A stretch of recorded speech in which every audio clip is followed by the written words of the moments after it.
ગીર સોમનાથથી સમાચાર ઉનામાં જીઆરડી જવાન એસીબીના છટકામાં આવ્યો છે। સંજય કરશન મકવાણા નામનો જીઆરડી જવાન લાંચ લેતા ઝડપાયો। 500 રૂપિયાની લાંચ લેતા રંગે હાથ ઝડપાયો। ચાલ ચલગતના દાખલા કાઢી આપવામાં 500 રૂપિયાની માંગણી કરી હતી। 500 રૂપિયા સ્વીકારવા જતા એસીબી સ્થળ પર પહોંચી હતી।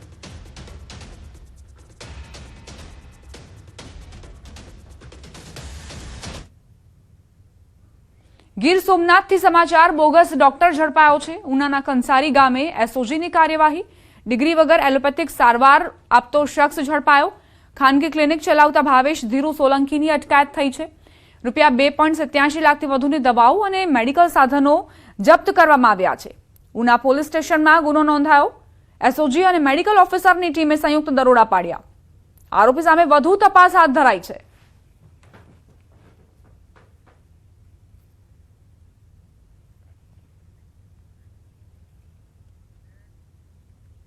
દાહોદના ઝાલોદ પોલીસ દ્વારા જપ્ત કરાયેલા દારૂનો નાશ કરવામાં આવ્યો। ઝાલોદ, લીંબડી અને ચાકલિયા પોલીસ મથકમાં નોંધાયેલા કેસોના કુલ 92,36,737 રૂપિયાના દારૂનો નિયમ મુજબ નાશ કરાયો। આ કાર્યવાહી ડીવાયએસપી ડીઆર પટેલ, પ્રાંત અધિકારી એકે ભાટિયા તેમજ અન્ય અધિકારીઓની હાજરીમાં હાથ ધરવામાં આવી। 3 પોલીસ મથકનો મુદ્દામાલ જે નાશ કરવામાં આવ્યો છે, જેની કિંમત 92 લાખથી વધુ થાય છે। અહીં રોલર ફેરવીને આ દારૂનો નાશ કરવામાં આવ્યો છે। પોલીસ દ્વારા આ દારૂનો જથ્થો જપ્ત કરવામાં આવ્યો હતો, જે બાદ 3 પોલીસ મથકનો જે દારૂ પકડાયો હતો તેને સાથે જ નાશ કરવામાં આવ્યો છે।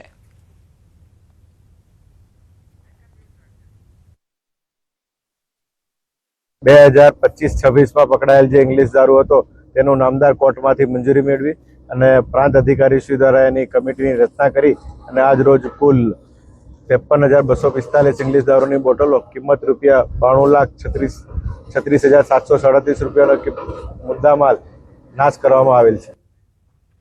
અમદાવાદમાં ભૂવા પડવાનો સિલસિલો યથાવત છે। રાજપથ રંગોલી રોડ પર ભૂવો પડ્યો।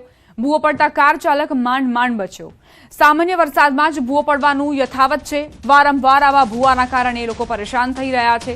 આમ તો અમદાવાદીઓને આદત છે કે તેઓ કોર્પોરેશન પાસેથી કોઈ જ આશા ન રાખે અને આ પ્રકારના ભૂવા માટે ચોમાસા દરમિયાન જે સર્જાતી સમસ્યાઓ છે તેની માટે તૈયાર રહે।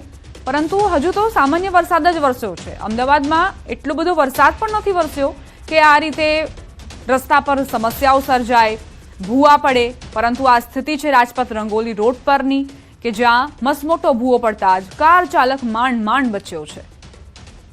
સામાન્ય વરસાદમાં જ ભૂવા પડવાનું યથાવત છે। અનેક સવાલોની વચ્ચે પ્રશાસન જવાબ આપશે કે નહીં તે પણ એક સવાલ છે। સ્માર્ટ સિટી કહીએ અમદાવાદને કે ભૂવા સિટી કહીએ, તેને લઈને પણ અસમંજસની સ્થિતિ છે।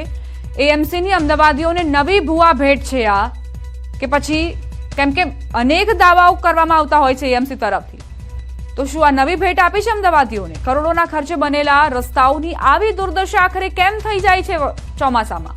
નજીવા વરસાદમાં જ આખરે કેમ ભૂવા પડતા હોય છે? એએમસી અકસ્માત કે જાનહાનિની રાહ જોઈ રહ્યું છે કે કેમ?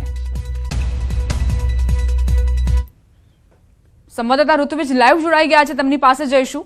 ઋત્વિજ, અમદાવાદમાં નજીવો વરસાદ અને તે વચ્ચે ભૂવાની શરૂઆત, કદાચ આ પહેલો ભૂવો નહીં હોય, આ પહેલા પણ અનેક ભૂવા જોવા મળ્યા છે ચોમાસાની સિઝન શરૂ થઈ છે તે ત્યારથી।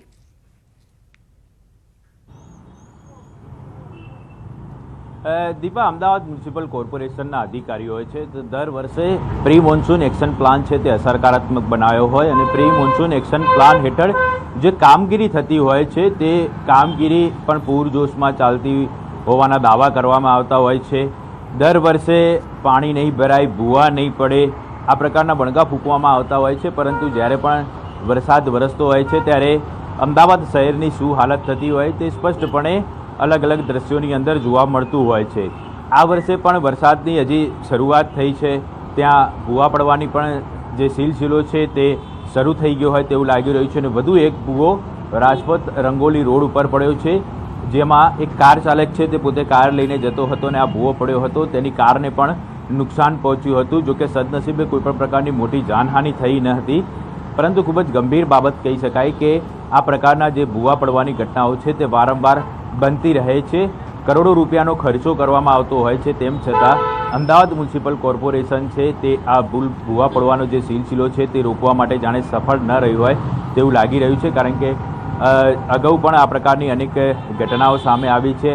આ રોડ ઉપરથી હજારો વાહન ચાલકો છે તે રોજબરોજ પસાર થતા હોય છે, અને જો તે જ રોડ ઉપર આ પ્રકારની ઘટના બને તો એક ખૂબ જ ગંભીર બાબત કહી શકાય.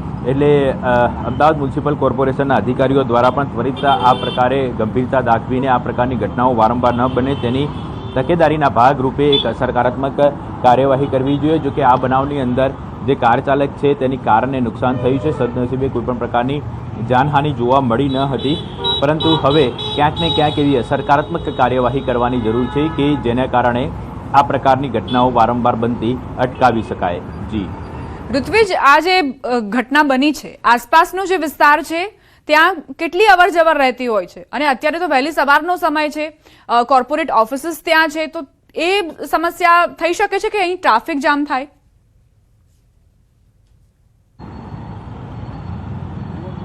ચોક્કસથી દીપા, આ જે રોડ છે રાજપથ રંગોલી રોડ તરીકે ઓળખવામાં આવતો હોય છે, અને જ્યાં આપ જોઈ શકો છો જે એસપી રિંગ રોડ તરફ જવા આવવાની સંખ્યા છે તે અહીંથી વધારે જોવા મળતી હોય છે. અને સૌપ્રથમ તો ખાસ વાત કરીએ તો જ્યારે પીક અવર્સનો ટાઈમ હોય છે ત્યારે વધારે વાહન ચાલકો અહીંથી પસાર થતા હોય છે. આ ઉપરાંત મોટાભાગે જે કોર્પોરેટ ઓફિસો છે તે પણ અહીં આવેલી છે, એટલે આ રોડ ઉપર હંમેશા માટે વાહન ચાલકોની અવર જવર વધારે જોવા મળતી હોય છે. ત્યારે જ અહીં આ પ્રકારનો જે ભૂવો પડવાની જે ઘટના ઘટી છે અને આસપાસનો જે વિસ્તાર હાલ તકેદારીના ભાગરૂપે કોર્ડન કરી લેવામાં આવ્યો છે. એટલે અહીં ટ્રાફિક જામ થવાની પણ સમસ્યા સર્જાય તો નવાઈ નહીં, કારણ કે જે રોડ છે હળદા ઉપરનો રોડ છે તે હાલ અહીં બેરિકેડ લગાવવાના કારણે બ્લોક થઈ ગયો છે. એટલે લોકોએ ક્યાંક ને ક્યાંક આ પ્રકારની ઘટનાઓ બનવાના કારણે ટ્રાફિક જામની પરિસ્થિતિમાંથી પણ પસાર થવું પડતું હોય છે. એટલે આ પ્રકારે આ જે ઘટનાઓ છે તે ખૂબ જ ગંભીર કહી શકાય.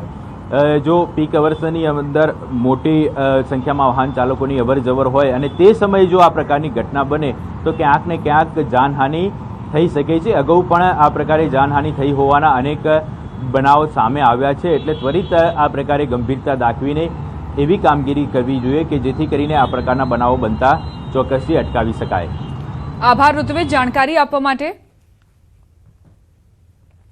અમદાવાદમાં રાજપથ રંગોલી રોડ પર આ ભૂવો પડ્યો છે.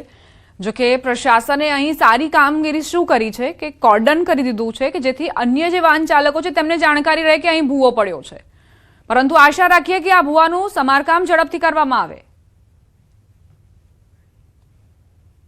અરવલ્લીથી સમાચાર. બાયડ પોલીસ સ્ટેશનમાં આગ લાગ્યાનો મામલો સામે આવ્યો. જૂના પોલીસ સ્ટેશન ખાતે વાહનમાં આગ લાગ્યાનો મામલો. દારૂના કેસનો ખાર રાખી પોલીસને પાઠ ભણાવવા માટે આગ લગાવ્યાનો ખુલાસો. જૂના પોલીસ સ્ટેશનમાં મુદ્દામાલના વાહનોને આગ લગાવી. પેટ્રોલ છાંટી સીએનજી રિક્ષા અને આઈસર કન્ટેનર ટ્રક સળગાવ્યા. 1.25 લાખના મુદ્દામાલને પહોંચ્યું નુકસાન. પોલીસ તપાસમાં 2 આરોપીઓ ઝડપાયા છે. પૂછપરછ દરમિયાન તેમણે ગુનાની કબૂલાત કરી છે. બાયડના રોહિત ઠાકોર અને રિતિકે આગ લગાવી હતી. સંવાદદાતા હાર્દિક જોડાઈ ગયા છે વધુ જાણકારી સાથે. હાર્દિક, શું ઘટનાક્રમ?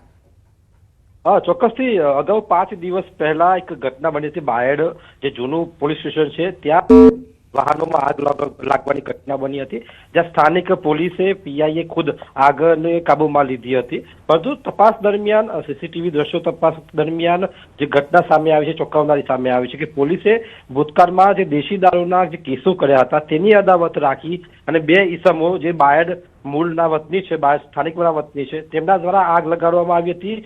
જે વાહનોમાં પેટ્રોલ છાંટી અને સીએનજી રિક્ષા, આઈસર કન્ટેનર ટ્રક એમ કુલ 2 વાહનોમાં આગ લગાડવામાં આવી હતી, જેમાં પોલીસે 1.25 લાખનો મુદ્દામાલને નુકસાન પહોંચ્યું અને પોલીસ ફરિયાદ દાખલ કરી છે.